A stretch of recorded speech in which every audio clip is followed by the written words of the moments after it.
The Iliad of Homer, translated by Samuel Butler, Book 16. Thus did they fight about the ship of Protesilaus. Then Patroclus drew near to Achilles with tears welling from his eyes, as from some spring whose crystal stream falls over the ledges of a high precipice. When Achilles saw him thus weeping, he was sorry for him and said, "Why, Patroclus, do you stand there weeping, like some silly child that comes running to her mother and begs to be taken up and carried? She catches hold of her mother's dress to stay her, though she is in a hurry, and looks tearfully up until her mother carries her. Even such tears, Patroclus, are you now shedding. Have you anything to say to the Myrmidons or to myself? Or have you had news from Phthia, which you alone know? They tell me Menoetius, son of Actor, is still alive, as also Peleus, son of Achaeus, among the Myrmidons, men whose loss we too should bitterly deplore. Or are you grieving about the Argives, and the way in which they are being killed at the ships, through their own high-handed doings? Do not hide anything from me, but tell me, that both of us may know about it." Then, O knight Patroclus, with a deep sigh, you answered, "Achilles, son of Peleus, foremost champion of the Achaeans, do not be angry, but I weep for the disaster that has now befallen the Argives. All those who have been their champions so far are lying at the ships, wounded by sword or spear. Brave Diomed, son of Tydeus, has been hit with a spear, while famed Ulysses and Agamemnon have received sword wounds. Eurypylus again has been struck with an arrow in the thigh. Skilled apothecaries are attending to these heroes and healing them of their wounds. Are you still, O Achilles, so inexorable? May it never be my lot to nurse such a passion as you have done, to the baning of your own good name. Who in future story will speak well of you, unless you now save the Argives from ruin? You know no pity. Knight Peleus was not your father, nor Thetis your mother, but the grey sea bore you, and the sheer cliffs begot you, so cruel and remorseless are you. If, however, you are kept back through knowledge of some oracle, or if your mother Thetis has told you something from the mouth of Jove, at least send me and the Myrmidons with me, if I may bring deliverance to the Danaans. Let me moreover wear your armor. The Trojans may thus mistake me for you, and quit the field, so that the hard-pressed sons of the Achaeans may have breathing time, which while they are fighting may hardly be. We who are fresh might soon drive the men back from our ships and tents to their own city." He knew not what he was asking, nor that he was suing for his own destruction. Achilles was deeply moved and answered, "What, noble Patroclus, are you saying? I know no prophesying which I am heeding, nor has my mother told me anything from the mouth of Jove. But I am cut to the very heart that one of my own rank should dare to rob me because he is more powerful than I am. This, after all I have gone through, is more than I can endure. The girl whom the sons of the Achaeans chose for me, whom I won as the fruit of my spear on having sacked a city, her has King Agamemnon taken from me as though I were some common vagrant. Still, let bygones be bygones. No man may keep his anger forever. I said I would not relent till battle and the cry of war had reached my own ships. Nevertheless, now gird my armor about your shoulders, and lead the Myrmidons to battle, for the dark cloud of Trojans has burst furiously over our fleet. The Argives are driven back to the beach, cooped up within a narrow space, and the whole people of Troy has taken heart to sally out against them, because they see not the visor of my helmet gleaming near them. Had they seen this, there would not have been a creek nor grip that had not been filled with their dead as they fled back again. And so it would have been, if only King Agamemnon had dealt fairly by me. As it is, the Trojans have beset our host. Diomed, son of Tydeus, no longer wields his spear to defend the Danaans. Neither have I heard the voice of the son of Atreus coming from his hated head, whereas that of murderous Hector rings in my ears as he gives orders to the Trojans, who triumph over the Achaeans and fill the whole plain with their cry of battle. But even so, Patroclus, fall upon them and save the fleet, lest the Trojans fire it and prevent us from being able to return. Do, however, as I now bid you, that you may win me great honor from all the Danaans, and that they may restore the girl to me again, and give me rich gifts into the bargain. When you have driven the Trojans from the ships, come back again, though Juno's thundering husband should put triumph within your reach. Do not fight the Trojans further in my absence, or you will rob me of glory that should be mine. And do not, for lust of battle, go on killing the Trojans, nor lead the Achaeans on to Ilius, lest one of the ever-living gods from Olympus attack you, for Phoebus Apollo loves them well. Return when you have freed the ships from peril, and let others wage war upon the plain. Would by Father Jove, Minerva, and Apollo, that not a single man of all the Trojans might be left alive, nor yet of the Argives, but that we too might be alone, left to tear aside the mantle that veils the brow of Troy." Thus did they converse, but Ajax could no longer hold his ground for the shower of darts that rained upon him. The will of Jove and the javelins of the Trojans were too much for him. The helmet that gleamed about his temples rang with the continuous clatter of the missiles that kept pouring onto it, and onto the cheek pieces that protected his face. Moreover, his left shoulder was tired with having held his shield so long. Yet for all this, Let fly at him as they would, they could not make him give ground. He could hardly draw his breath. The sweat rained from every pore of his body. He had not a moment's respite, and on all sides he was beset by danger upon danger. And now tell me, O Muses, that hold your mansions on Olympus, how fire was thrown upon the ships of the Achaeans. Hector came close up and let drive with his great sword at the ashen spear of Ajax. He cut it clean in two just behind where the point was fastened onto the shaft of the spear. Ajax, therefore, had now nothing but a headless spear, while the bronze point flew some way off and came ringing down onto the ground. Ajax knew the hand of heaven in this, and was dismayed at seeing that Jove had now left him utterly defenseless, and was willing victory for the Trojans. Therefore he drew back, and the Trojans flung fire upon the ship, which was at once wrapped in flame. The fire was now flaring about the ship's stern, whereon Achilles smote his two thighs and said to Patroclus, "Up, noble knight, for I see the glare of hostile fire at our fleet. Up, lest they destroy our ships, and there be no way by which we may retreat. Gird on your armor at once, while I call our people together." As he spoke, Patroclus put on his armor. First he greaved his legs with greaves of good make, and fitted with ankle clasps of silver. After this he donned the cuirass of the son of Aeacus, richly inlaid and studded. He hung his silver-studded sword of bronze about his shoulders, and then his mighty shield. On his comely head he set his helmet, well wrought, with a crest of horsehair that nodded menacingly above it. He grasped two redoubtable spears that suited his hands, but he did not take the spear of noble Achilles, so stout and strong, for none other of the Achaeans could wield it, though Achilles could do so easily. This was the ashen spear from Mount Pelion, which Chiron had cut upon a mountain top and given to Peleus, wherewith to deal out death among heroes. He bade Automedon yoke his horses with all speed, for he was the man whom he held in honor next after Achilles, and on whose support in battle he could rely most firmly. Automedon therefore yoked the fleet horses Xanthus and Balius, steeds that could fly like the wind. These were they whom the harpy Podarge bore to the west wind, as she was grazing in a meadow by the waters of the river Oceanus. In the side traces he set the noble horse Pedasus, whom Achilles had brought away with him when he sacked the city of Eteon, and who, mortal steed though he was, could take his place along with those that were immortal. Meanwhile, Achilles went about everywhere among the tents, and bade his myrmidons to put on their armor. Even as fierce ravening wolves that are feasting upon a homed stag which they have killed upon the mountains, and their jaws are red with blood, they go in a pack to lap water from the clear spring with their long, thin tongues, and they reek of blood and slaughter. They know not what fear is, for it is hunger drives them. Even so did the leaders and counselors of the Myrmidons gather round the good squire of the fleet descendant of Aeacus, and among them stood Achilles, himself cheering on both men and horses.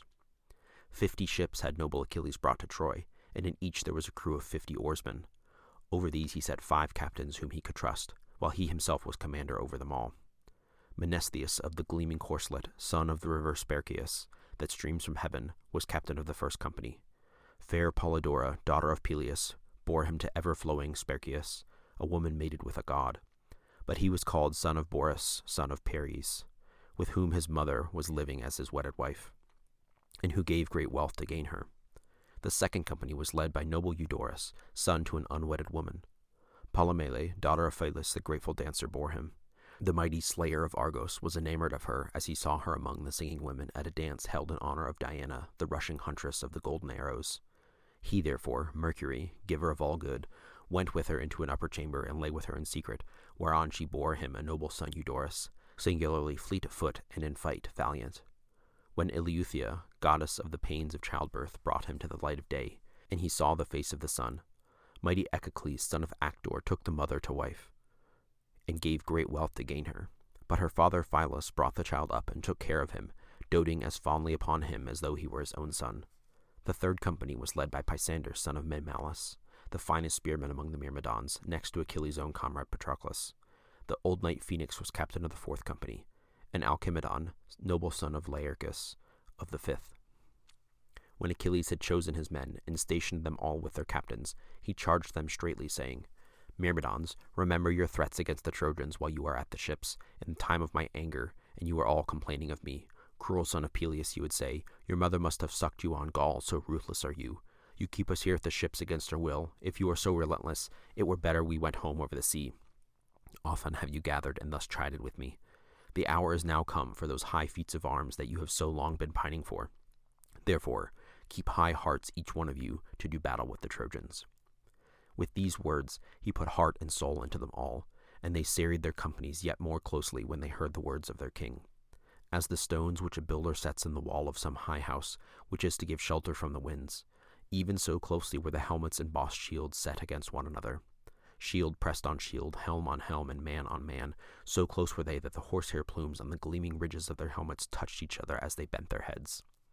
In front of them all, 2 men put on their armor, Patroclus and Automedon, 2 men with but one mind to lead the Myrmidons. Then Achilles went inside his tent and opened the lid of the strong chest which silver-footed Thetis had given him to take on board ship, in which he had filled with shirts, cloaks to keep out the cold, and good thick rugs. In this chest he had a cup of rare workmanship, from which no man but himself might drink, nor would he make offering from it to any other god save only to Father Jove. He took the cup from the chest and cleansed it with sulphur. This done, he rinsed it clean with water, and after he had washed his hands, he drew wine. Then he stood in the middle of the court and prayed, looking towards heaven, and making his drink offering of wine. Nor was he unseen of Jove, whose joy is in thunder. King Jove, he cried, Lord of Dodona, god of the Pelasgi, who dwellest afar, you who hold wintry Dodona in your sway, where your prophets the Selli dwell around you, with their feet unwashed and their couches made upon the ground. If you heard me when I prayed to you aforetime, and did me honor while you sent disaster on the Achaeans, vouchsafe me now the fulfillment of this yet further prayer. I shall stay here where my ships are lying, but I shall send my comrade into battle at the head of many Myrmidons. Grant, O all-seeing Jove, that victory may go with him. Put your courage into his heart, that Hector may learn whether my squire is man enough to fight alone, or whether his might is only then so indomitable when I myself enter the turmoil of war. Afterwards, when he has chased the fight and the cry of battle from the ships, grant that he may return unharmed, with his armor and his comrades, fighters in close combat. Thus did he pray, and all counseling Jove heard his prayer. Part of it he did indeed vouchsafe him, but not the whole. He granted that Patroclus should thrust back war and battle from the ships, but refused to let him come safely out of the fight. When he had made his drink offering and had thus prayed, Achilles went inside his tent and put back the cup into the chest. Then he again came out, for he still loved to look upon the fierce fight that raged between the Trojans and Achaeans. Meanwhile, the armed band that went about Patroclus marched on till they sprang high in hope upon the Trojans. They came out swarming like wasps whose nests are by the roadside and whom silly children love to tease, whereon anyone who happens to be passing may get stung. Or again, if a wayfarer going along the road vexes them by accident, every wasp will come flying out in a fury to defend his little ones. Even with such rage and courage did the Myrmidons swarm from their ships, and their cry of battle rose heavenwards. Patroclus called out to his men at the top of his voice, Myrmidons, followers of Achilles son of Peleus, be men, my friends, fight with might and with main, that we may win glory for the son of Peleus, who is far the foremost man at the ships of the Argives, he and his close fighting followers. The son of Atreus, King Agamemnon, will thus learn his folly in showing no respect to the bravest of the Achaeans. With these words, he put heart and soul into them all, and they fell in a body upon the Trojans. The ships rang again with the cry which the Achaeans raised, and when the Trojans saw the brave son of Menoetius and his squire all gleaming in their armor, they were daunted, and their battalions were thrown into confusion, for they thought the fleet son of Peleus must now have put aside his anger and have been reconciled to Agamemnon. Every one, therefore, looked round about to see whither he might fly for safety. Patroclus first aimed a spear into the middle of the press, where men were packed most closely, by the stern of the ship of Protesilaus. He hit Parachames, who had led the Paeonian horsemen from the Amydon and the broad waters of the river Axius.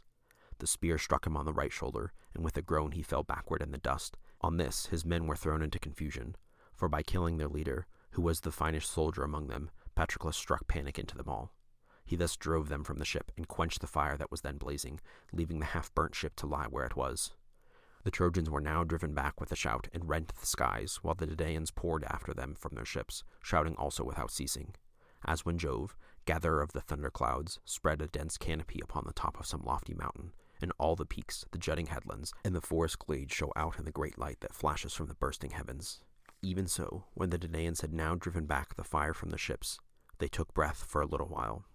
But the fury of the fight was not yet over, for the Trojans were not driven back in utter rout, but still gave battle, and were ousted from their ground only by sheer fighting. The fight then became more scattered, and the chieftains killed one another when and how they could. The valiant son of Menoetius first drove his spear into the thigh of Eurylochus, just as he was turning round.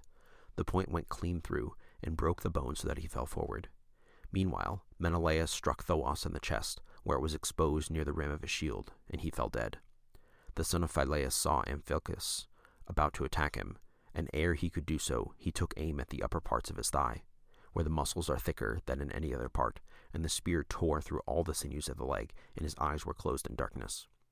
Of the sons of Nestor, one, Antilochus, speared Atimneus, driving the point of the spear through his throat, and down he fell. Maris then sprang on Antilochus in hand-to-hand fight to avenge his brother, and bestrode the body spear in hand. But valiant Thrasymedes was too quick for him, and in a moment had struck him in the shoulder ere he could deal his blow. His aim was true, and the spear severed all the muscles at the root of his arm, and tore them right down to the bone, so he fell heavily to the ground, and his eyes were closed in darkness. Thus did these two noble comrades of Sarpedon go down to Erebus, slain by the two sons of Nestor. They were the warrior sons of Amisadorus, who had reared the invisible Chimera, to the bane of many. Ajax, son of Oileus, sprang upon Cleobulus, and took him alive as he was entangled in the crush, but he killed him then and there, by a sword blow on the neck. The sword reeked with his blood, while dark death and the strong hand of fate gripped him and closed his eyes. Peneleus and Lycon now met in close fight, for they had missed each other with their spears. They had both thrown without effort, so now they drew their swords. Lycon struck the plumed crest of Peneleus's helmet, but his sword broke at the hilt, while Peneleus smote Lycon in the neck under the ear. The blade sank so deep that his head was held on by nothing but the skin, and there was no more life left in him. Meriones gave chase to Acamas on foot, and caught him up just as he was about to mount his chariot. He drove a spear through his right shoulder, so that he fell headlong from the car, and his eyes were closed in darkness. Idomeneus speared Aramus in the mouth, and the bronze point of the spear went clean through it beneath the brain, crashing in among the white bones and smashing them up. His teeth were all of them knocked out, and the blood came gushing in a stream from both his eyes. It also came gurgling from his mouth and nostrils, and the darkness of death enfolded him round about. Thus did these chieftains of the Danaans each kill his man, as ravening wolves seize on kids or lambs, fastening on them when they are alone on the hillsides and have strayed from the main flock through carelessness of the shepherd. And when the wolves see this, they pounce upon them at once because they cannot defend themselves. Even so did the Danaans now fall on the Trojans, who fled with ill-omened cries in their panic and had no more fight left in them. Meanwhile, great Ajax kept on trying to drive a spear into Hector, but Hector was so skillful that he held his broad shoulders well under cover of his ox-hide shield, ever on the lookout for the whizzing of the arrows and the heavy thud of the spears. He knew well that the fortunes of the day had changed, but still stood his ground and tried to protect his comrades. As when a cloud goes up into heaven from Olympus, rising out of a clear sky when Jove is brewing a gale, even with such panic-stricken rout did the Trojans now fly, and there was no order in their going. Hector's fleet horses bore him and his armor out of the fight, and he left the Trojan host penned in by the deep trench against their will. Many a yoke of horses snapped the pole of their chariots in the trench and left their master's car behind them. Patroclus gave chase, calling impetuously on the Danaans and full of fury against the Trojans, who, being now no longer in a body, filled all the ways with their cries of panic and rout.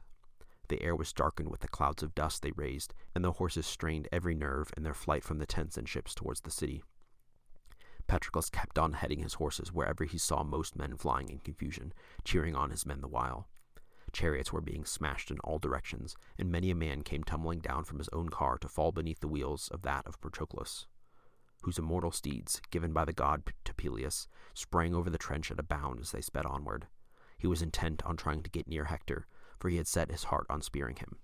But Hector's horses were now hurrying him away, as the whole dark earth bows before some tempest on an autumn day, when Jove rains his hardest to punish men for giving crooked judgment in their courts, and driving justice therefrom without heed to the decrees of heaven. All the rivers run full of, and the torrents tear many a new channel, as they roar headlong from the mountains to the dark sea, and it fares ill with the works of men. Even such was the stress and strain of the Trojan horses in their flight. Patroclus now cut off the battalions that were nearest to him, and drove them back to the ships. They were doing their best to reach the city, but he would not let them, and bore down on them between the river and the ships and wall. Many a fallen comrade did he then avenge. First he hit Praunus with a spear in the chest where it exposed near the rim of his shield, and he fell heavily to the ground. Next he sprang on Thestor, son of Enops, who was sitting all huddled up in his chariot, for he had lost his head, and the reins had been torn out of his hands. Patroclus went up to him, and drove a spear into his right jaw. He thus hooked him by the teeth, and the spear pulled him over the rim of his car, as one who sits at the end of some jutting rock and draws a strong fish out of the sea with a hook and a line. Even so, with his spear, did he pull Festor all gaping from his chariot. He then threw him down on his face, and he died while falling. On this, as Archelaus was coming on to attack him, he struck him full on the head with a stone, and his brains were all battered inside his helmet, whereon he fell headlong to the ground, and the pangs of death took hold upon him. Then he laid low, one after the other, Aramus, Amphitryon, Epaltes, Tlepolemus, Achaeus son of Damastor, Pyrrhus, Ephaeus, Euippus, and Polymelus son of Argaeus. Now, when Sarpedon saw his comrades, men who wore ungirdled tunics, being overcome by Patroclus son of Menoetius, he rebuked the Lycians, saying, "Shame on you! Why are you flying too? Show your mettle. I will myself meet this man in fight and learn who it is that is so masterful. He has done us much hurt, and has stretched many a brave man upon the ground." He sprang from his chariot as he spoke, and Patroclus, when he saw this, leaped on the ground also. The two then rushed at one another with loud cries, like eagle-beaked, crook-taloned vultures that scream and tear at one another in some high mountain fastness. The son of scheming Saturn looked down upon them in pity, and said to Juno, who was his wife and sister, "Alas, that it should be the lot of Sarpedon, whom I love so dearly, to perish by the hand of Patroclus. I am in two minds whether to catch him up out of the fight, and set him down safe and sound in the fertile land of Lycia, or to let him now fall by the hand of the son of Menoetius."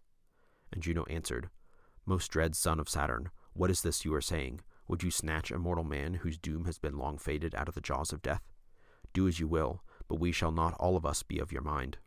I say further, and lay my saying to your heart, that if you send Sarpedon safely to his own home, some other of the gods will also be wanting to escort his son out of battle, for there are many sons of gods fighting round the city of Troy, and you will make everyone jealous.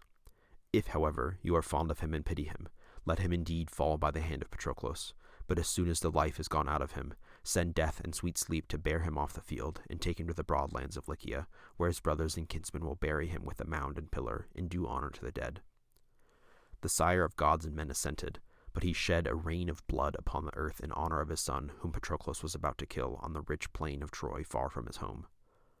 When they were now come close to one another, Patroclus struck Thrasymachus, the brave squire of Sarpedon, in the lower part of the belly, and killed him. Sarpedon then aimed a spear at Patroclus, and missed him, but he struck the horse Pedasus in the right shoulder, and it screamed aloud as it lay, groaning in the dust until the life went out of it. The other two horses began to plunge, the pole of the chariot cracked, and they got entangled in the reins through the fall of the horses that was yoked along with them. But Automedon knew what to do. Without the loss of a moment, he drew the keen blade that hung by his sturdy thigh, and cut the third horse adrift, whereon the other two righted themselves, and pulling at the hard reins, again went together into battle. Sarpedon now took a second aim at Patroclus, and again missed him. The point of the spear passed over his left shoulder without hitting him. Patroclus then aimed in his turn, and the spear sped not from his hand in vain, for he hit Sarpedon just where the midriff surrounds the ever-beating heart. He fell like some oak or silver poplar or tall pine to which woodmen have laid their axes upon the mountains to make timber for shipbuilding. Even so did he lie stretched at full length in front of his chariots and horses, moaning and clutching at the blood-stained dust, as when a lion springs with a bound upon a herd of cattle and fastens on a great black bull, which dies bellowing in its clutches. Even so did the leader of the Lycian warriors struggle in death as he fell by the hand of Patroclus. He called on his trusty comrade and said, "Glaucus, my brother, hero among heroes, put forth all your strength, fight with might and main. Now if ever, quit yourself like a valiant soldier. First, go about among the Lycian captains and bid them fight for Sarpedon. Then you yourself also do battle, and save my armor from being taken. My name will haunt you henceforth and forever if the Achaeans rob me of my armor, now that I have fallen at their ships. Do your very utmost, and call all my people together." Death closed his eyes as he spoke. Patroclus planted his heel on his breast, and drew the spear from his body, whereon his senses came out along with it, and he drew out both spear point and Sarpedon's soul at the same time. Hard by, the Myrmidons held his snorting steeds, who were wild with panic at finding themselves deserted by their lords.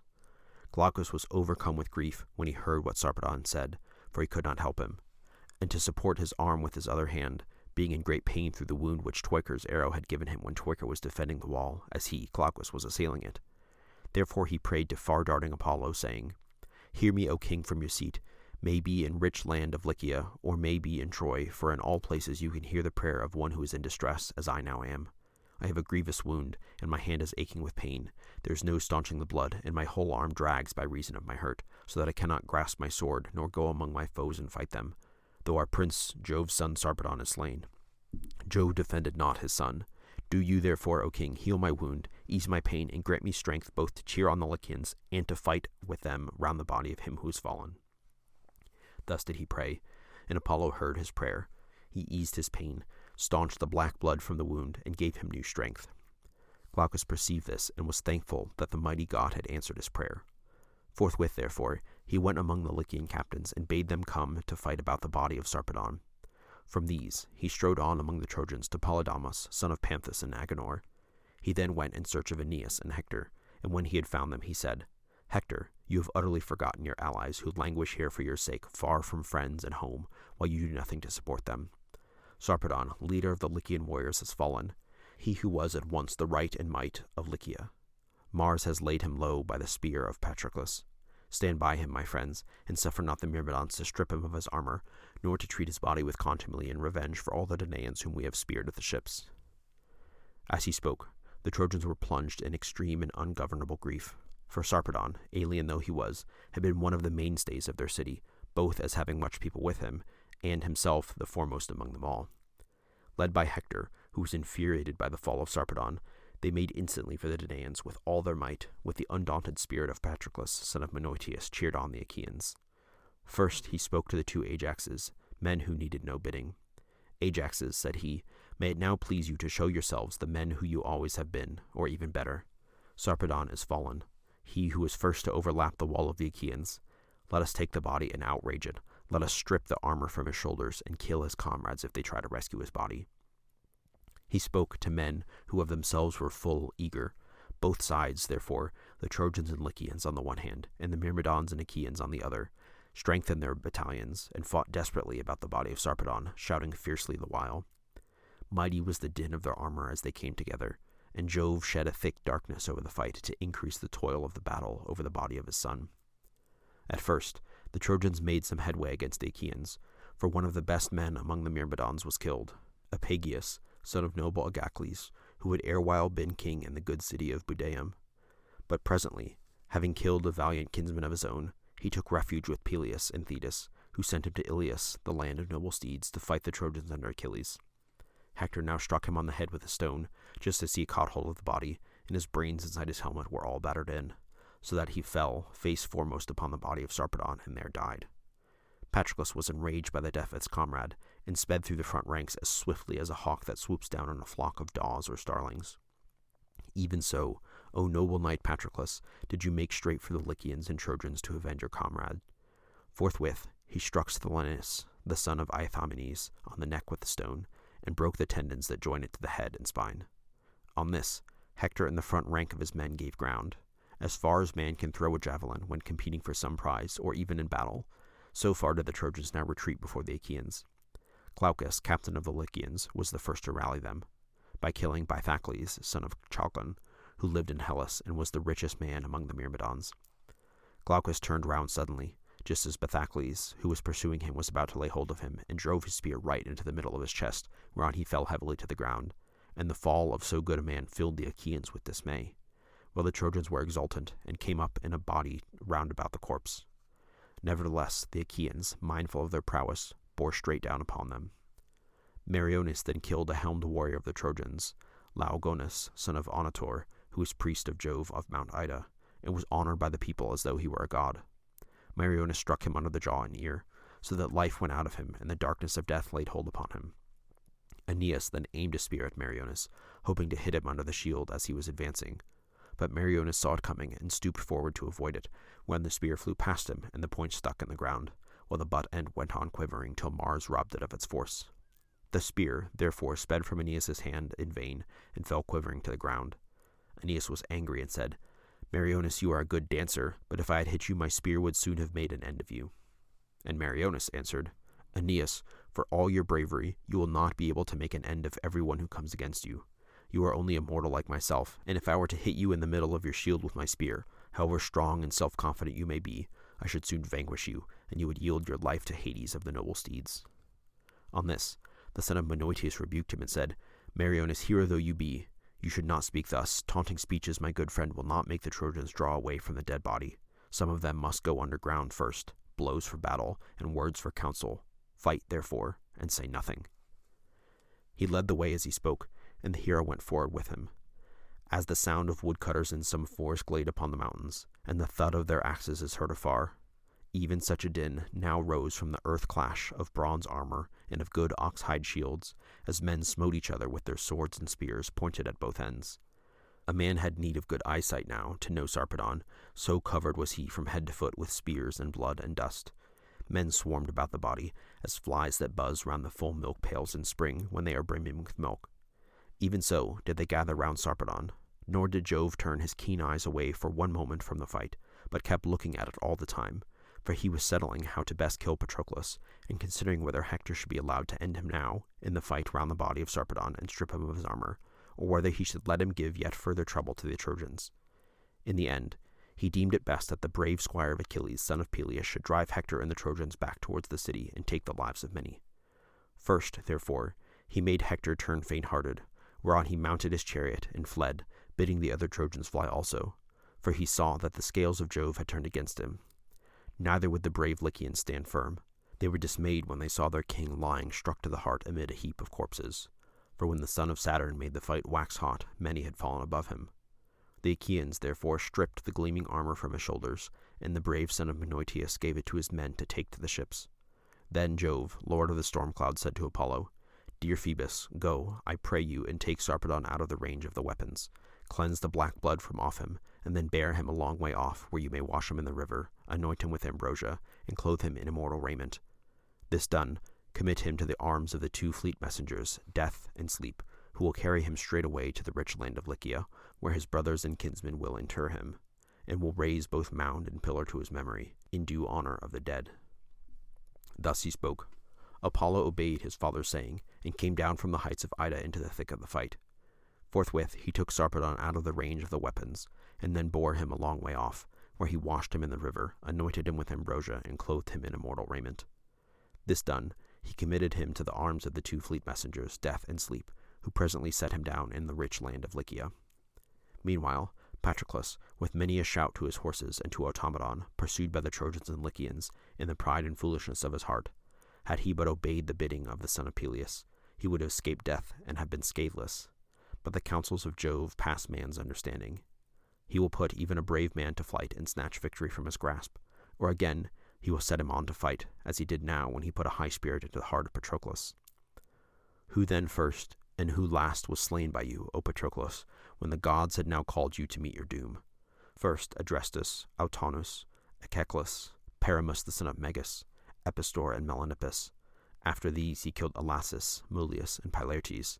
These he slew, but the rest saved themselves by flight.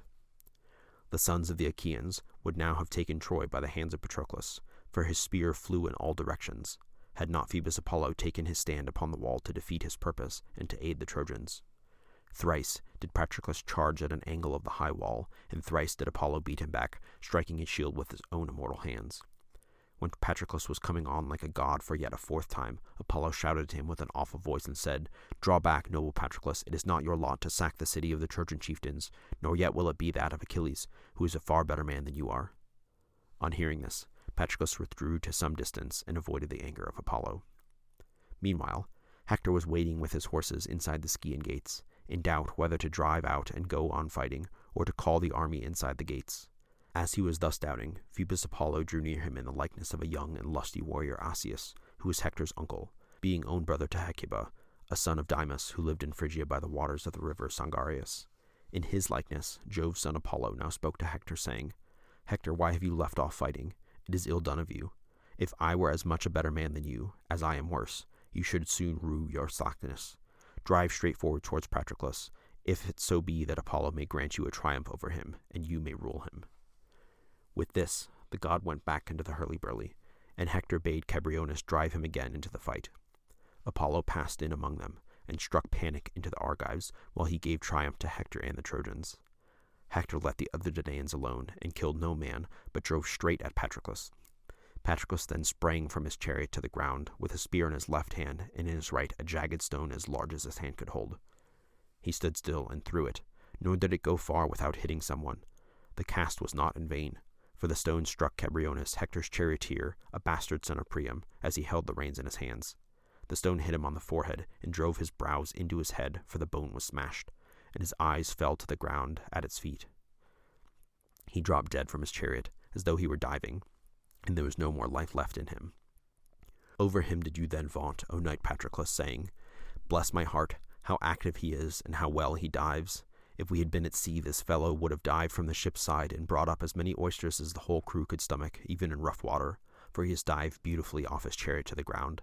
It seems, then, that there are divers also among the Trojans." As he spoke, he flung himself on Cebriones with the spring, as it were, of a lion, that while attacking a stockyard is himself struck in the chest, and his courage is in his own bane. Even so furiously, O Patroclus, did you then spring upon Cebriones. Hector sprang also from his chariot to the ground. The pair then fought over the body of Cebriones, as two lions fight fiercely on some high mountain over the body of a stag that they have killed. Even so did these two mighty warriors, Patroclus son of Menoetius and brave Hector, hack and hew at one another over the corpse of Cebriones. Hector would not let him go when he had once got him by the head, while Patroclus kept fast hold of his feet, and a fierce fight raged between the other Danaans and Trojans. As the east and south wind buffet one another when they beat upon some dense forest on the mountains, there is beech and ash and spreading cornel.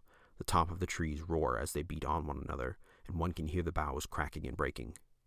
Even so did the Trojans and Achaeans spring upon one another and lay about each other, and neither side would give way. Many a pointed spear fell to the ground, and many a winged arrow sped from its bowstring about the body of Cebriones. Many a great stone, moreover, beat on many a shield as they fought round his body. But there he lay, in the whirling clouds of dust, all huge and hugely, heedless of his driving now. So long as the sun was still high in mid-heaven, the weapons of either side were alike deadly, and the people fell. But when he went down towards the time when men lose their oxen, the Achaeans proved to be beyond all forecast stronger, so that they drew Cebriones out of the range of the darts and tumult of the Trojans, and stripped the armor from his shoulders. Then Patroclus sprang like Mars with fierce intent and terrific shout upon the Trojans, and thrice did he kill 9 men. But as he was coming on like a god for a time, then, O Patroclus, was the hour of your end approaching, for Phoebus fought you in fell earnest. Patroclus did not see him as he moved in about the crush, for he was enshrouded in thick darkness, and the god struck him from behind on his back and his broad shoulders with the flat of his hand, so that his eyes turned dizzy. Phoebus Apollo also beat the helmet from off his head, and it rolled, rattling off under the horse's feet, where its horsehair plumes were all begrimed with dust and blood. Never indeed had that helmet fared so before, for it had served to protect the head and comely forehead of the godlike hero Achilles. Now, however, Zeus delivered it over to be worn by Hector. Nevertheless, the end of Hector also was near. The bronze-shod spear, so great and strong, was broken in the hand of Patroclus, while his shield that covered him from head to foot fell to the ground, as did also the band that held it, and Apollo did the fastenings of his corslet. On this, his mind became clouded, his limbs failed him, and he stood as one dazed, whereon Euphorbus, son of Panthus, a Dardanian, the best spearman of his time, also the finest horseman and fleetest runner, came behind him and struck him in the back with a spear, midway between the shoulders. This man, as soon as ever he had come up with his chariot and dismounted 20 men, so proficient was he in all the arts of war. He it was, O knight Patroclus, that first drove a weapon into you. But he did not quite overpower you. Euphorbus then ran back into the crowd after drawing his ashen spear out of the wound. He would not stand firm and wait for Patroclus, unarmed though he now was, to attack him. But Patroclus, unnerved, alike by the blow the god had given him and by the spear wound, drew back under cover of his men in fear for his life. Hector, on this, seeing him to be wounded and giving ground, forced his way through the ranks, and when close up with him, struck him in the lower part of the belly with a spear, driving the bronze point right through it, so that he fell heavily to the ground, to the great grief of the Achaeans. As when a lion has fought some fierce wild boar and worsted him, the two fight furiously upon the mountains over some little fountain at which they would both drink, and the lion has beaten the boar till he can hardly breathe. Even so did Hector, son of Priam, take the life of the brave son of Menoetius, who had killed so many, striking him from close at hand, and vaunting over him the while. Patroclus, said he, you deemed that you should sack our city, rob our Trojan women of their freedom, and carry them off in your ships to your own country. Fool! Hector and his fleet horses were ever straining their utmost to defend them. I am foremost of all the Trojans to stave the day of bondage from off them. As for you, vultures shall devour you here, poor wretch. Achilles with all his bravery availed you nothing, and yet I ween when you left him he charged you straitly, saying, Come not back to the ships, knight Patroclus, till you have rent the blood-stained shirt of murderous Hector about his body. Thus I ween did he charge you, and your fool's heart answered him, yea, within you. Then, as the life ebbed out of you, you answered, O knight Patroclus, Hector, vaunt as you will, for Jove, the son of Saturn, and Apollo have vouchsafed you victory. It is they who have vanquished me so easily, and they who have stripped the armor from my shoulders. Had 20 such men as you attacked me, all of them would have fallen before my spear. Fate and the son of Leto have overpowered me, and among mortal men, Euphorbus, you are yourself third only in the killing of me. I say further, and lay my saying to your heart, you too shall live but for a little season. Death and the day of your doom are close upon you, and they will lay you low by the hand of Achilles, son of Aeacus. When he had thus spoken, his eyes were closed in death. His soul left his body and flitted down to the house of Hades, mourning its sad fate and bidding farewell to the youth and vigor of its manhood. Dead though he was, Hector still spoke to him, saying, Patroclus, why should you thus foretell my doom? Who knows but Achilles, son of lovely Thetis, may be smitten by my spear and die before me? As he spoke, he drew the bronze spear from the wound, planting his foot upon the body, which he thrust off and let lie on its back. He then went, spear in hand, after Automedon, squire of the fleet descendant of Aeacus, for he longed to lay him low. But the immortal steeds, which the god had given as a rich gift to Peleus, bore him swiftly from the field. If you've been listening and trying to figure out why the gods are so petty and the mortals are so angsty, my wife and I have a podcast called Winnow, a couple's close reading of the Iliad and Odyssey. We go book by book, breaking down main ideas, bringing new insights, and exploring all that Homer has to offer us even today. Find us on Apple Podcasts, Spotify, and YouTube.